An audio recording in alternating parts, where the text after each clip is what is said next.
Hello. Today I will be speaking on why I believe an age limit for Congress members should be established. I will be expanding on topics such as age differences within Congress, the political alliances, and political relevancies to their age. Starting out, we're going to take a look at how many members of each generation are within Congress. I have a graph here from Pew Research Center posted in 2021. It shows the percentage of which the members within the Congress, their generation, how many there are.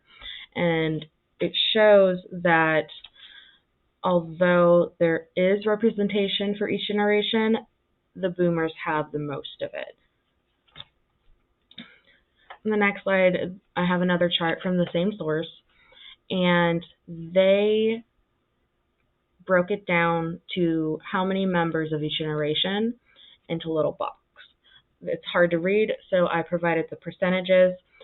And again, the boomers come in at well over half for each the House and the Senate with decision-making power, with boomers having over 53% in the House and 68% in the Senate.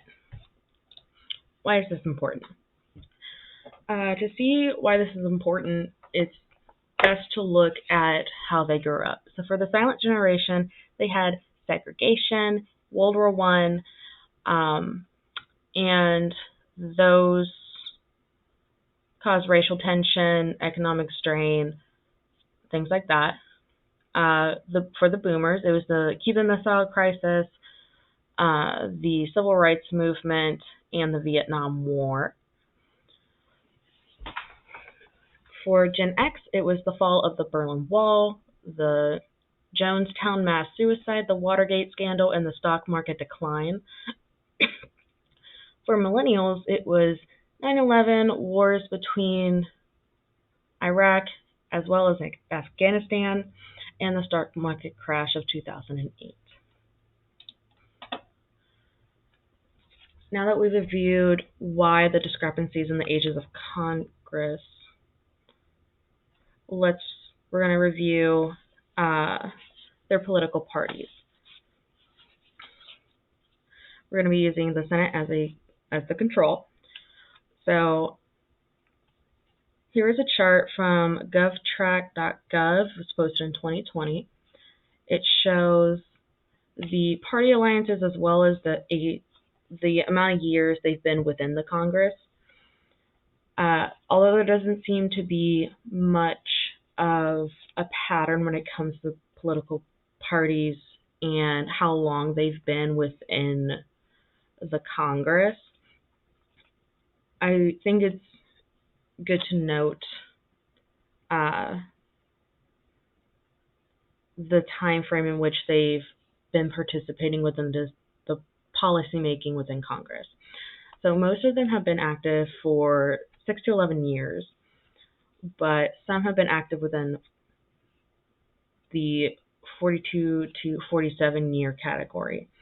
What that means is those Senate and House members, they have been within the Congress since before millennials even existed. And a lot has changed both politically, morally, and ethically between when millennials showed up and now.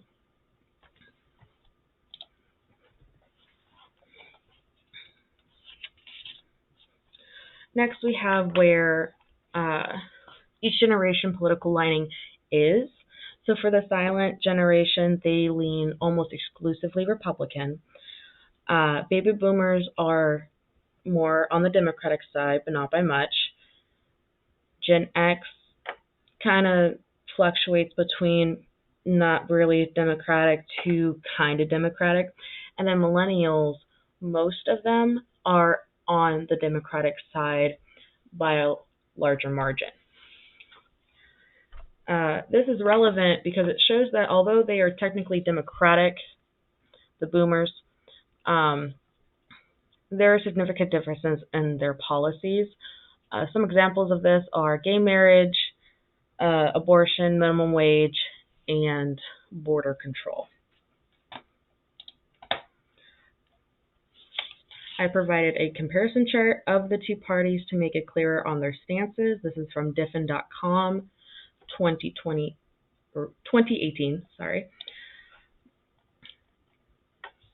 I've also provided a couple more charts from the South African and English Parliament to show the contrast of ages and their grouping compared to our Congress. As you can see, there's not a huge difference between like 18 and 29, but once you hit the 30 to 39 mark, it does go up. What's my point? My point is, right now, there is unequal representation within Congress. Currently, there is little representation for millennials who are 40 at the most, and there is zero representation for Gen Z who are 24 at most. On the other hand, there is ample representation for the boomers and still a strong say from the silent generation. Establishing an age limit on who is allowed to make the laws that impact this country will help with correcting the unequal representation and balance within Congress.